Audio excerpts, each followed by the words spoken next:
lapho esaba khona nenkomfa eyakhetha lensizwa okuthiwa uRamaphosa. Thina lalelani thina esasi kuleyo nkomfa, leyo nkomfa yayise eNazareth lala ase-Free State.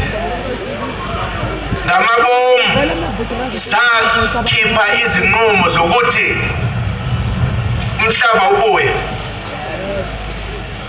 umhlaba wethu ngoba siyahlupheka.